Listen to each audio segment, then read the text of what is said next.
Hello everyone, welcome back to the channel. My name is Drew and you're once again watching Drew the Theme Park Dude, and welcome back to another video. And today I'll be talking all about Icebreaker, the new for 2022 premier ride skyrocket multi-launch coaster at SeaWorld Orlando, just about 20 minutes from Disney and about 15 from Universal.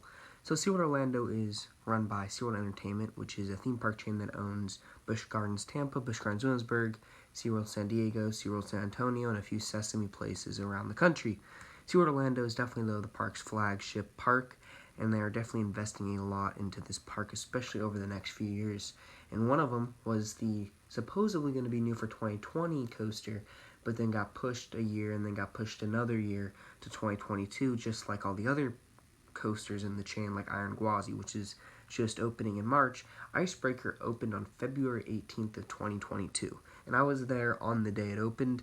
And yeah, I was able to ride it 3 times, twice in the back and once in the front, so I was able to get a feel for the coaster and really an overall enjoyment for it. And I did very much enjoy this coaster.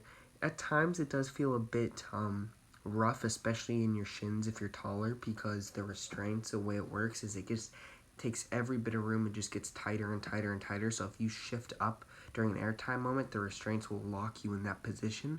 So unless you're I guess leaning forward a bit, it can get very tight.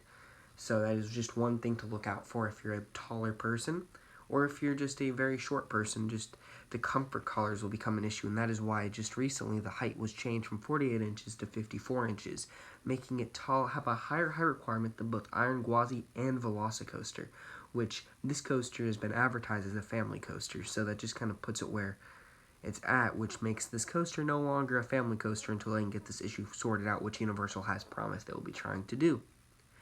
But yes, Icebreaker, you get pulled out along a transfer track into the main course, where you get launched backwards, forwards, backwards again, forwards, and then you finally make it over the top hat, and then you make it down to the second half, where you get great airtime moments, hills, helixes, just great elements, until you then hit the brake run.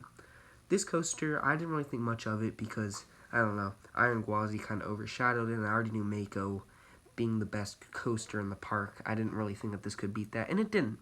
This is not the best coaster in the park, but that's not what SeaWorld was aiming for. They were aiming to fill a gap between Journey to Atlantis and, I guess, Mako.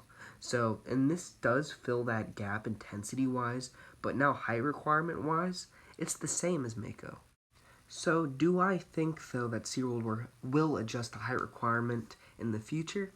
Yes, I do think that there is plans, because SeaWorld did issue a statement where they're saying they will be contacting their manufacturer, and they're working with them to lower the height requirement, because they never give the exact reason, but on opening day there were a few issues, especially with the comfort collar restraints themselves, as well as the overall company just not just putting these comfort collars on the train. So that is one issue that I do think that will be worked out in the future, and that I hope it will, but there's no 100% guarantees. But as of right now, it is 54 inches, so if you are looking to go to this coaster and you have someone in your party or are under that height limit, this coaster is going to be unable to accommodate that person or you at this time.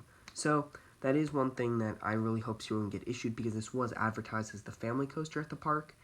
But going back to the actual coaster itself, it did have some very shocking moments of airtime, specifically the airtime hill that you guys just saw in that clip right before the big, right here, that airtime moment right there. And when you're going the full launch back over it, and if you're in the back row, you get ejected over your seat to get flown over. And also in the front row, you get great floater over that top hat.